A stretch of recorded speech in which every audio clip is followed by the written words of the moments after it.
All right, we are into some exciting stuff on Doodling with Purpose because we're going through verb tenses that are part of hieroglyphics but are not part of English.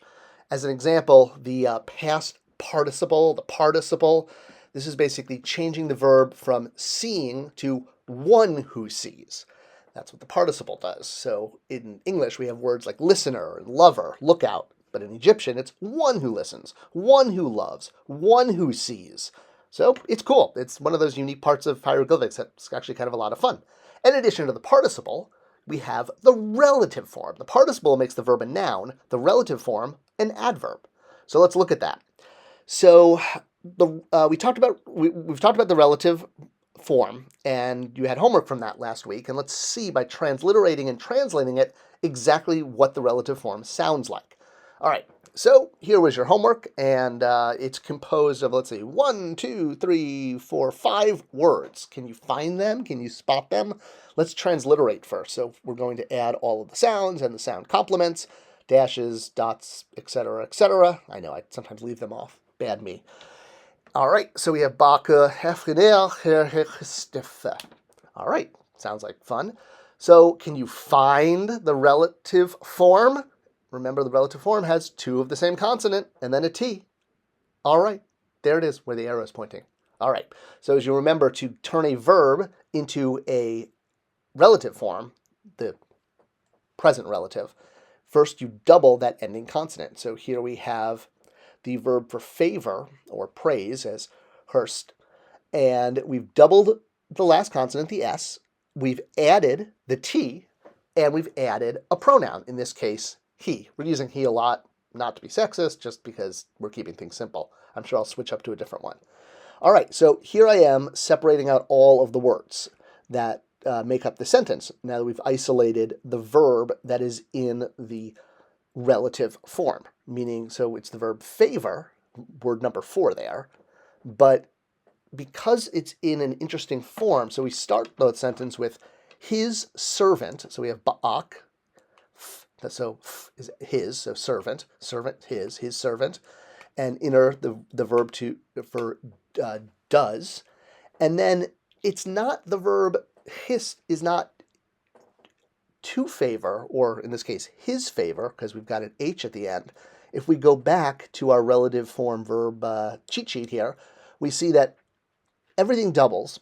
We add the T, but what this does is it changes the verb to favor into what he favors. That's what the relative form is. So what he does, in this case, what he favors, which means the whole sentence is his servant does what he favors. Do you see how that works? Spend some time with this one and really look at how that verb contributes to the meaning of the sentence. All right, so with the relative form, and we're not done with it, we're going to revisit, it's a big thing, but much like the participle, there's also a past form of the relative form. So much like the participle, where, again, a verb like to see becomes, in the past participle, one who saw, well, now in the past relative form, we're going to go, instead of to hear, to see, to love, to give, well, since the relative form was what he sees, that means that the past relative will be what he heard, what he saw, what he loved, what he gave, or she, or the king, or an elephant, or anything. All right, so past relative verbs, strong verbs. So we've been using sijim, which is to hear. How do we turn this? What's the clue that we're looking at a past relative tense? Well, again, a reminder, the relative form, what he hears. Past relative, what he heard. All right? So you remember when we did the past tense, we added a N, the water wave sign, to the end of the verb to add what would be the equivalent of an ED. So remembering in the relative form, what he hears is a T with a noun or a pronoun. So in this case, again, we're using the horned viper for he. In the past relative, as I just mentioned, the ED is a water sign, N. So we add N, and we actually add this before the pronoun, so it actually goes in the middle, between the two. So T, N, pronoun. That is the past relative. And it's pretty consistent. So the past relative for a doubling verb, so ma'a, to see, that determinative of the I moved to the front for illustrated transition. Past relative on doubling verbs. So what he sees will become what he saw. Well, this is another one of those tenses where the doubling verb doesn't double. So that's a clue right there. If you're looking at a double verb and you don't see that second consonant, you might be in the past relative form. All right, so don't double. The second one is we're going to add that T, and we're going to add a noun or pronoun. Again, going with he.